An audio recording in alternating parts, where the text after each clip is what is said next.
Dans l'actualité du 13h15, grogne à Arbinda, dans le Soum, les populations ont marché ce week-end sur la mairie. Elles ne sont pas contentes de la gestion des parcelles dans la commune. Et puis, à Dori, dans le Sahel du Burkina, attention aux sacs de riz que vous achetez. Une grande partie des sacs de 25 kg vendus dans la ville pèsent moins de 20 kg. Une arnaque décelée par les contrôles du ministère du Commerce. Mesdames, Messieurs, bonjour et ravi de vous retrouver. Une partie de la population de Arbinda dans le Soum réclame des sanctions contre le maire de la commune. Les administrés reprochent au maire sa gestion opaque des parcelles dans la ville. Mécontents, ils ont marché ce vendredi sur la préfecture où ils ont remis leur requête au préfet. Reportage Viviane Tiendrebego.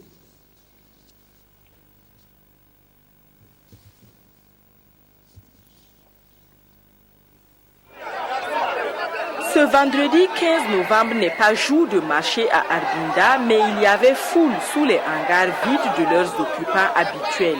Ils sont venus protester principalement contre ce qu'ils qualifient de manque de transparence dans la gestion des parcelles.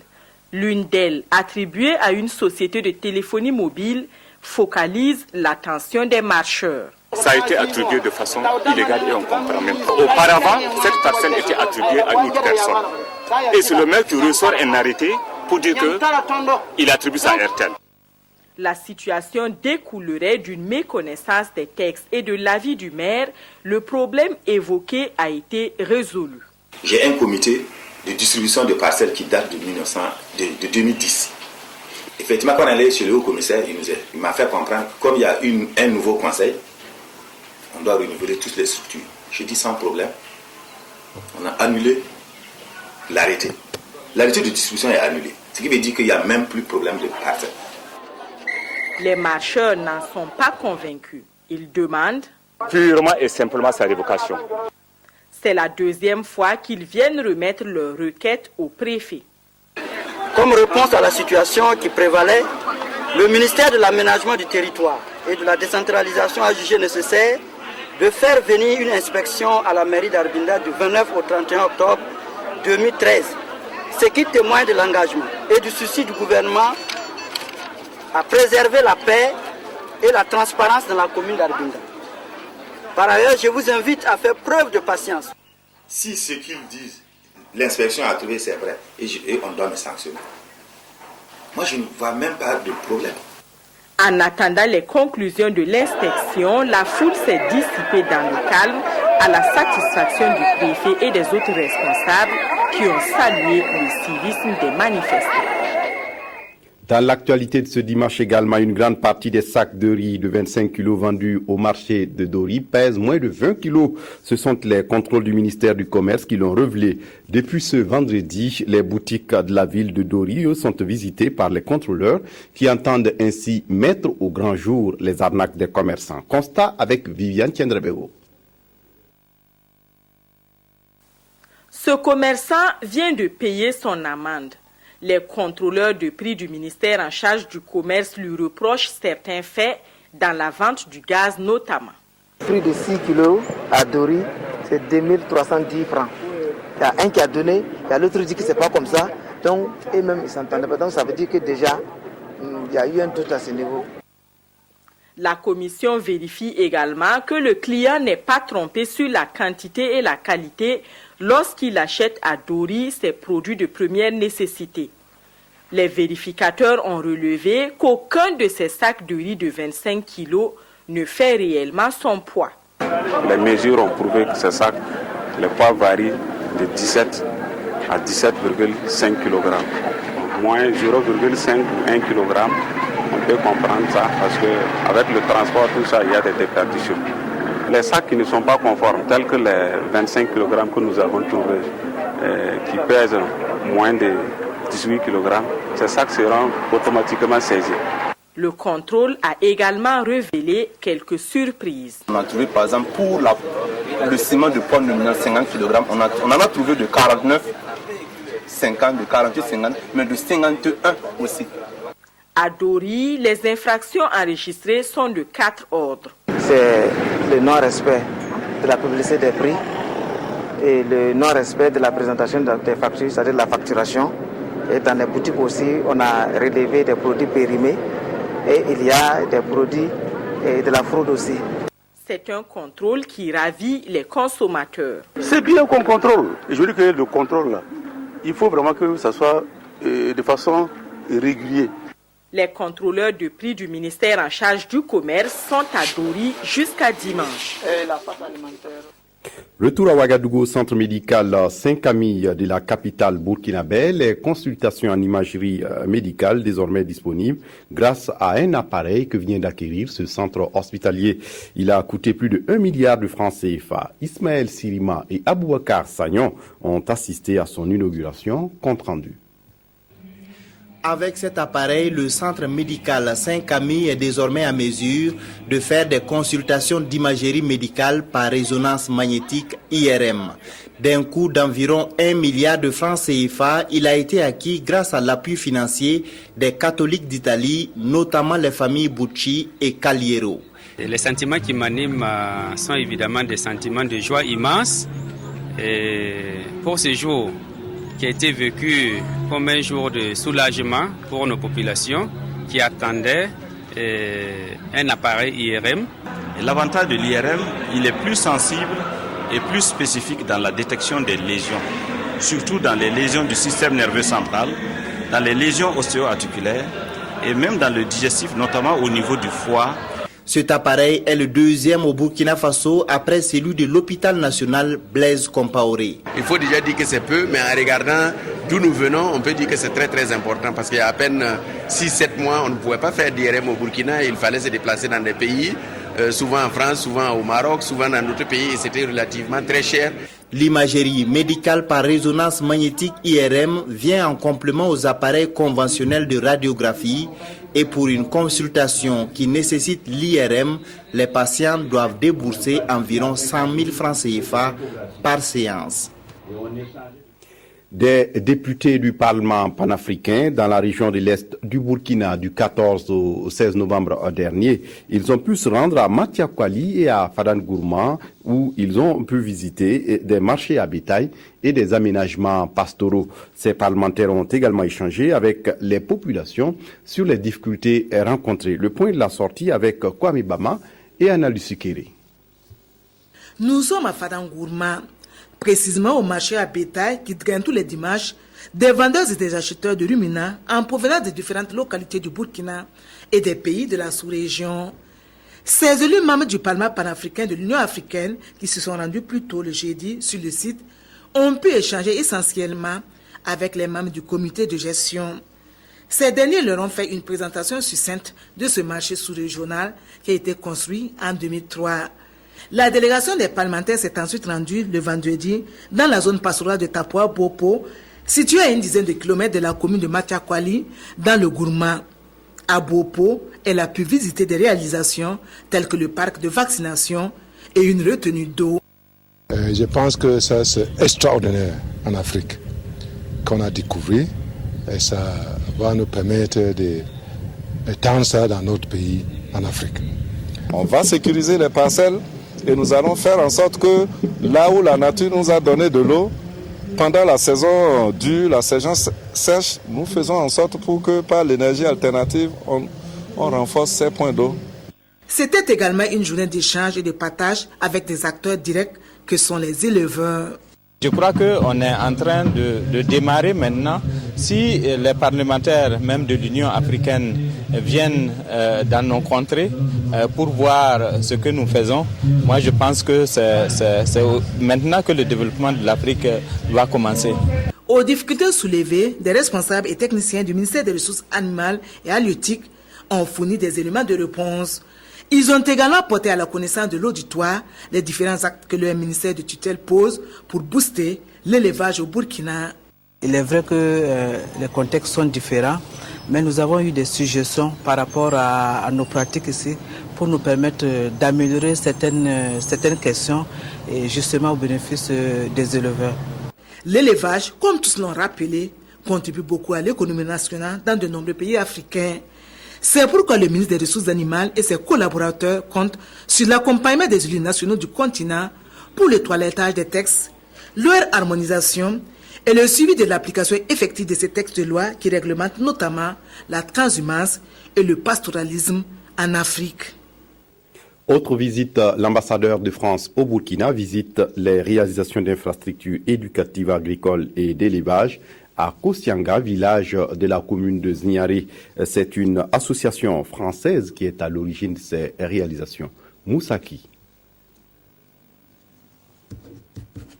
La région du plateau central au Burkina Faso entretient des relations d'amitié et d'échange avec celle de Limousin en France. Ce partenariat est devenu aujourd'hui une association française de Kosianga, qui est le nom d'un village de la commune de Zignaré. Ici, ces amis de la région du plateau central s'investissent dans les activités de production agricole, celles de l'élevage, ainsi que dans l'éducation des enfants. Une réalité que l'ambassadeur de la France au Burkina Faso a pu constater. Après des concertations avec les autorités coutumières, après des concertations avec les services techniques, la mairie et la population, nous avons défini une stratégie. Donc ça a duré longtemps, puisque ça a duré 2-3 ans. Ensuite, nous avons cherché les premiers financements pour la mise en place de cette stratégie. Et aujourd'hui, vous êtes en train de voir les résultats obtenus après 3 ans de mise en place des premiers projets. Cette coopération mérite d'être reprise dans d'autres collectivités, d'irriguer l'ensemble du territoire, et en tout cas, même là où il n'y a pas de collectivité française jumelée avec les collectivités burkinabées, il faut que les Burkinabés s'engagent dans la même voie. Ce dynamisme coopératif qui contribue à l'autonomisation et à l'éveil des populations est bien apprécié par le premier responsable de la commune de Zignaré. Pour Jean-Marie Ouedraogo, l'amitié franco-burkinabé contribue à une amélioration des vies des populations sur le plan alimentaire et éducatif. Cette relation d'amitié et d'échange entre Limousin et le plateau central a été citée comme un bel exemple lors de la dernière Assemblée générale de la Conférence nationale sur la coopération décentralisée tenue le 6 juin 2013 à Bobo-Dioulasso. Une reconnaissance qui vient davantage motiver ces acteurs du développement local à pérenniser leur action dans la région. Des experts africains discutent à Ouagadougou des données relatives au secteur du transport en Afrique subsaharienne. Il s'agit de mettre en commun ces résultats que chacun possède sur les indicateurs de transport. Détail avec Seydou et Bouma Ernest Nébier. Partager les conclusions du rapport sur les systèmes de gestion des données relatives au secteur du transport, c'est l'objectif de cette rencontre entre les acteurs du domaine. Il est attendu des participants leur contribution pour enrichir les résultats de ce rapport. Nous sommes pratiquement à la dernière étape d'un processus. Et comme vous le savez, aujourd'hui nous sommes dans un contexte où l'urbanisation, les transports, tout se complexifie.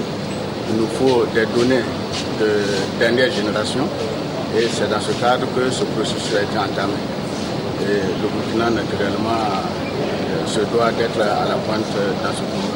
Le présent atelier s'inscrit dans le cadre de la mise en œuvre du programme sectoriel du transport au Burkina Faso. En décembre 2011, le gouvernement a adopté une nouvelle stratégie, laquelle stratégie s'étend sur la période 2011-2025, qui dit un peu l'ensemble des actions qui seront menées par les différents sous-secteurs au cours de cette période.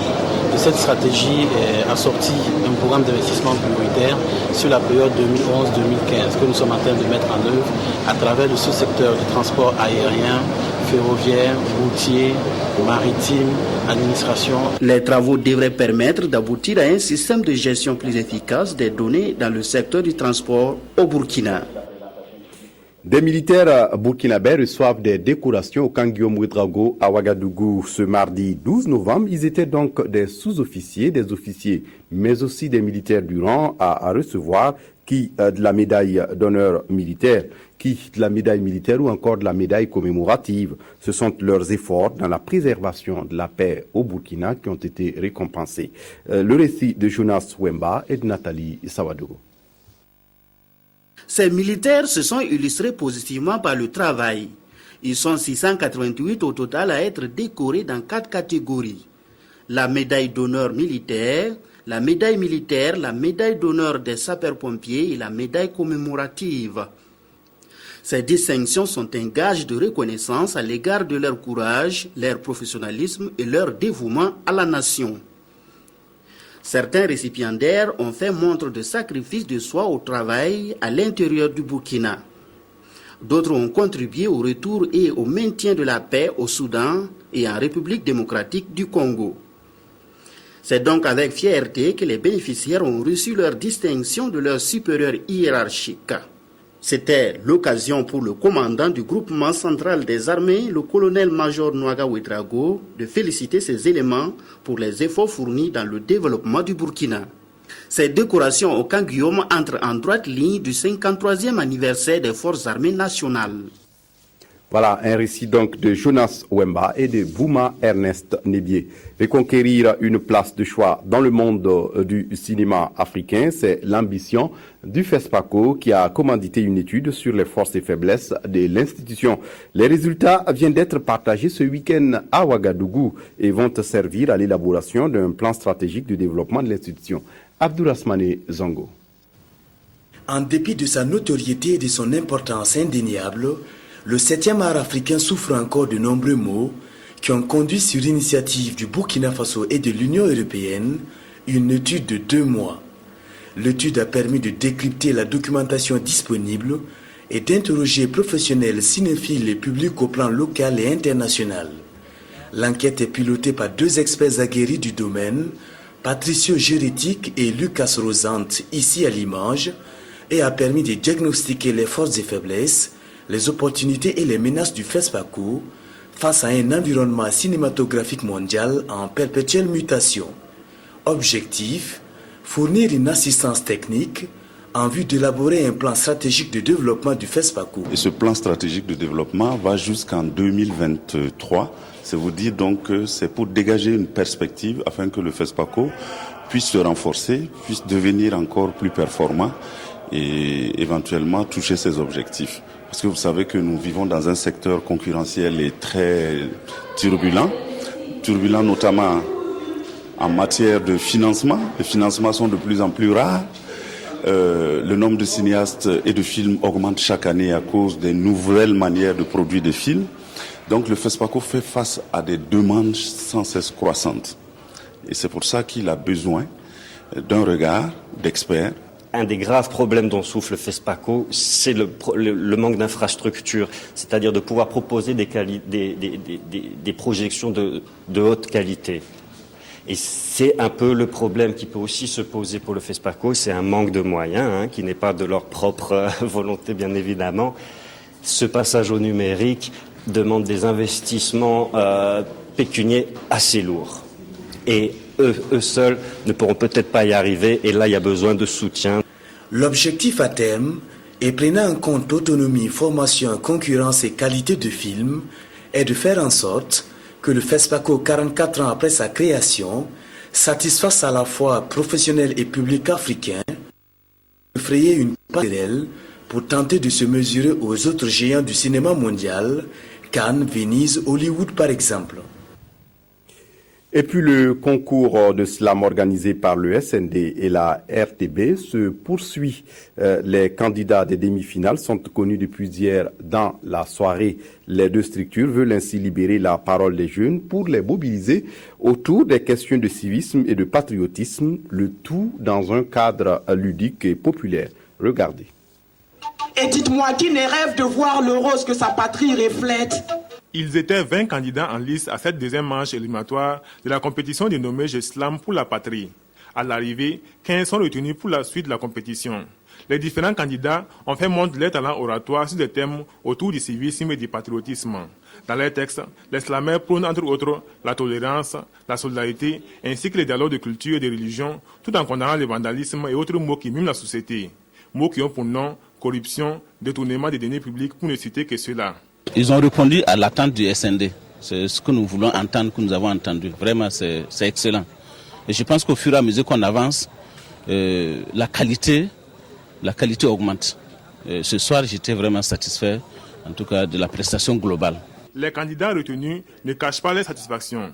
Ils promettent toutefois se surpasser afin d'améliorer la qualité de leurs prestations lors des phases à venir. La marche de ce soir n'a pas été du tout facile et s'encourager mutuellement et surtout persévérer dans le travail pour offrir au public ce qu'il attend vraiment de nous, de l'émotion et du plaisir. Je suis très content d'être passé. Ce que j'ai ressenti, en tout cas, j'ai senti que la compétition a vraiment, le niveau a vraiment haussé. Les candidats ont beaucoup travaillé. Moi-même, on était obligé de reproduire des nouveaux textes. Vraiment, on a passé tout notre temps à répéter. On a arrêté toutes les autres activités. Comme c'est pour la patrie. Donc c'est pour la patrie, on se bat. La troisième manche est prévue pour le 23 novembre prochain. Quant à la finale, elle est prévue à Doli dans le cadre de l'activité commémorative de la fête de l'indépendance du Burkina Faso. Je suis très content de me voir. Un reportage de Isaïe Parkouda et de Sylvestre Sieda. Voilà, c'est tout pour cette édition. Merci de l'avoir suivi.